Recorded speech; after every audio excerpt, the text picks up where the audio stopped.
आप कहते थे नोटबंदी से आतंकवाद की कमर टूट जाएगी। साहब, आतंकवाद की आपने कमर नहीं तोड़ी, हमारी माओ की रीढ़ की हड्डियां तोड़ दी है।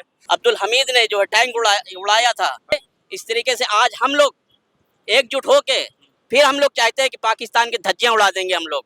मजलिस इत्तेहादुल मुस्लिमीन का एक कार्यकर्ता इन आतंकवादियों को मारने के लिए तैयार है। लेकिन पाकिस्तान को उसकी औकात बतानी चाहिए।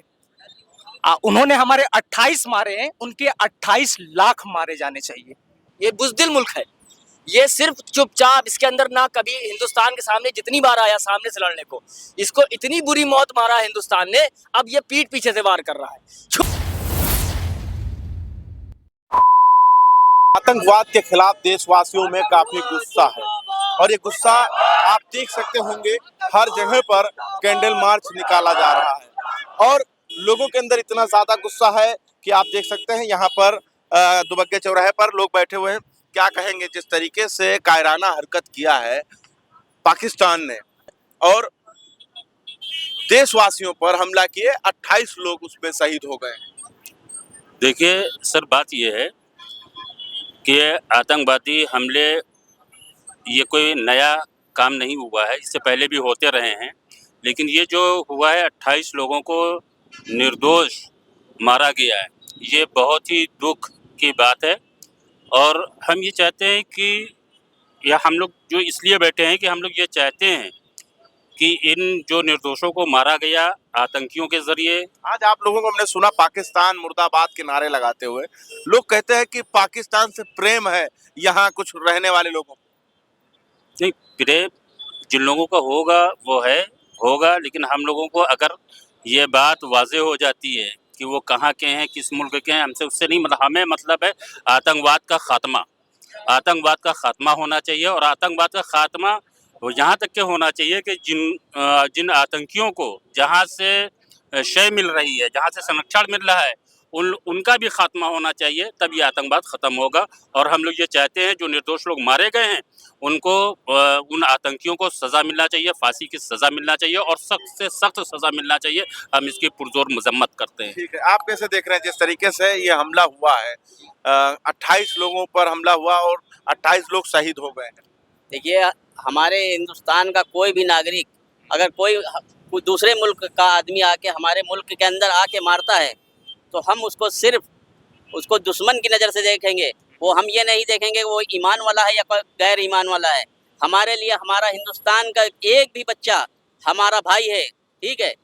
अगर कोई मारता है तो हम उसको मारने के लिए हम तैयार हैं, हम लोग सब। अच्छा, आप भी? जी, हम लोग पीछे नहीं हटेंगे। अगर हमारा यहाँ का प्रशासन शासन कोई भी अगर पीछे हटता, लेकिन हम लोग नहीं हटेंगे।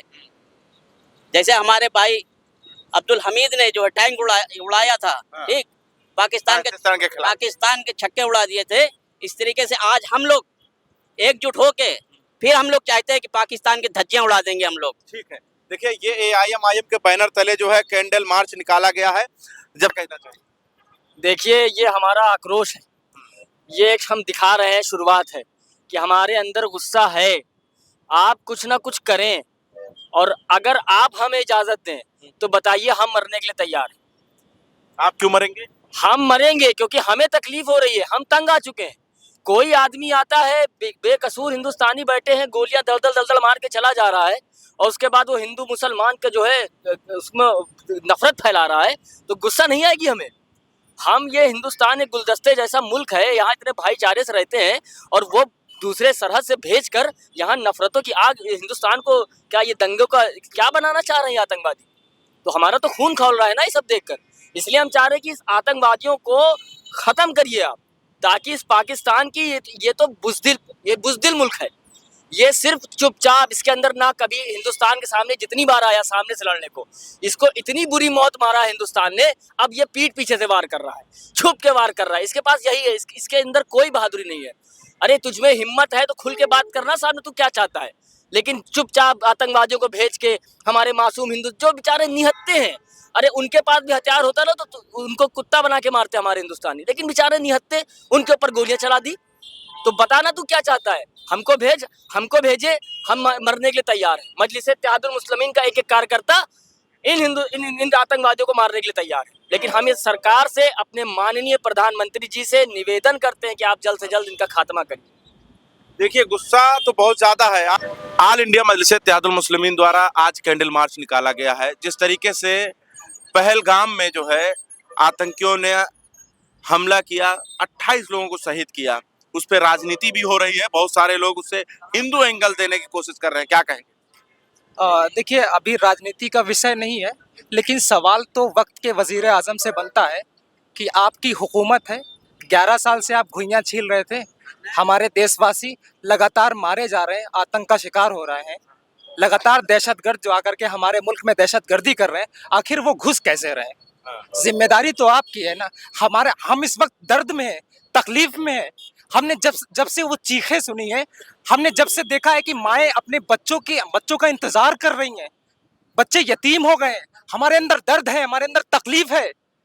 हम सो नहीं पा रहे हैं, लेकिन वक्त के नरेंद्र मोदी साहब, वक्त के वजीर आला, वजीर दाखिला जिनकी जिम्मेदारी थी, वो जिम्मेदारी लेने के लिए तैयार नहीं है। पाकिस्तान इसी तरीके दहशतगर्दी करता रहेगा, एक छोटा सा मुल्क, और हम इतने बड़े, हम इतने ताकतवर होने के बावजूद भी हम उसके सामने इस वक्त नतमस्तक नजर आ रहे हैं। क्यों मोदी जी कार्रवाई ने नहीं हो रही? तो पानी तो बंद कर दिया ना, अब क्या चाहिए? पानी बंद कर दिया। मैं यही कह रहा हूँ कि अगर नरेंद्र मोदी साहब ने शायद ये पहले एक्शन लिया होता, पाकिस्तान को उसकी औकात दिखाई होती, तो आज हमारे 28 जवान, आज हमारे 28 भारतीय इस तरीके से शहीद ना होते। आज हमारी बहनें जो है इस तरीके से जो है बेवा ना होती, आज हमारे छोटे छोटे बच्चे यतीम ना होते।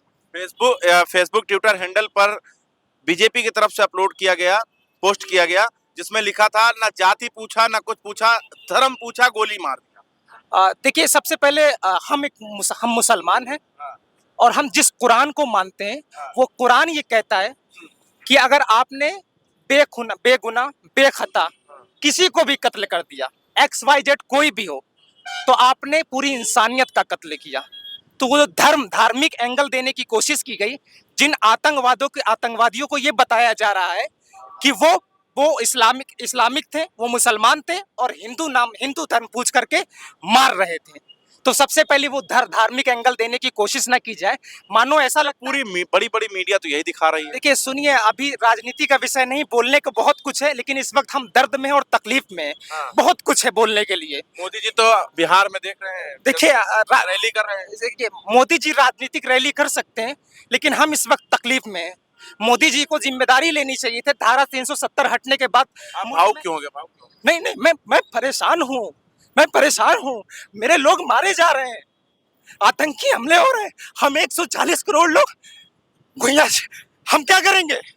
हमें मारा जा रहा है, हमारे हिंदुओं को मारा जा रहा है। हमसे पूछिए, आप प्रधानमंत्री हैं, धारा 370 हटने के बाद कश्मीर में शांति आ जाएगी। साहब, शांति तो नहीं आई, लेकिन हमारे घर जरूर उजड़ गए। आप कहते थे नोटबंदी से आतंकवाद की कमर टूट जाएगी। साहब, आतंकवाद की आपने कमर नहीं तोड़ी, हमारी माओ की रीढ़ की हड्डियां तोड़ दी है। हम परेशान हैं, करिए हमला। आपकी इस मुल्क का 140 करोड़ देशवासी आपके साथ है। आज राजनीति का विषय नहीं है, बोलने के लिए बहुत कुछ है, दर्द बहुत कुछ है। बस वक्त के वजीर आजम से गुजारिश की है, लेकिन सियासत तो इसी पर होने लगा है कि हिंदू नाम पूछ कर मारा है। देखिए, सियासत शुरू हो गई ना। सुनिए, सियासत करने वाले सियासत कर रहे हैं, और मीडिया जिस तरीके से गिद्ध मीडिया इस वक्त जो है हिंदू बनाम मुसलमान कर रही है। याद कीजिए, इस देश में ही नाम पूछ करके तबरेज अंसारी की हत्या कर दी जाती है, लेकिन हमें मालूम है इस मुल्क के कानून पर, इस मुल्क की हुकूमत पर, इस मुल्क के संविधान पर हमें यकीन है, इसलिए हम इसको हिंदू मुसलमान। आपका कहने मतलब जय श्री राम के नाम पर जो मारे वो भी आतंकवाद की श्रेणी में आता है? नहीं, देखिए, आपका ये कहना है। सुनिए, चाहे वो जय श्री राम कहकर मारा जाए, और चाहे वो अल्लाह अकबर कह के मारा जाए, ना जय श्री राम कहने वाला हिंदू धर्म से ताल्लुक रखता है, और ना अल्लाह अकबर कहने वाला इस्लाम धर्म से ताल्लुक रखता है। इस बात को समझ लीजिए। ये धार्मिक लोग नहीं हो सकते हैं, ये धार्मिक लोग नहीं, ये सुनियोजित तरीके से बनाए हुए, बसाए हुए, रचित तरीके से इनका प्रयोग किया जाता है। इनका धर्म से कोई ताल्लुक नहीं। इस बात को समझिएगा, इस बात को समझिए। इस बात को जितनी जल्दी आप समझ जाएंगे, उतना ही हमारा देश सुरक्षित हो जाएगा। मीटिंग होगा और सारे जितने भी दल हैं सबकी बैठक होगी, उसमें निर्णय लिया जाएगा कि पाकिस्तान के खिलाफ और आतंकवाद के खिलाफ कैसा डिसीजन लिया जाए। बिल्कुल लेना चाहिए, पाकिस्तान को उसकी औकात बतानी चाहिए। उन्होंने हमारे 28 मारे हैं, उनके 28 लाख मारे जाने चाहिए। इस बात को याद रखिए, हमारे 28 मारे हैं, हम 28 लाख वाला बदला चाहते हैं। नरेंद्र मोदी जी, वो आंख आप जो है आप लाल आंख दिखाइए, 56 इंच की छाती दिखाइए, हम देखना चाहते हैं 56 इंच की छाती, और पाकिस्तान को उसकी औकात याद दिलाइए, हमें इंतजार है। ठीक है, देखिए ये गुस्सा और आप देख सकते हैं किस तरीके से नजर आ रहा है। खैर अब देखना यह होगा कि किस तरीके से आतंकवाद के खिलाफ एक आतंकवाद के खिलाफ जो है जंग छेड़ी जाएगी। फिर आप बने रहे हमारे साथ, देखते रहें 24 तक न्यूज़, जनता के साथ।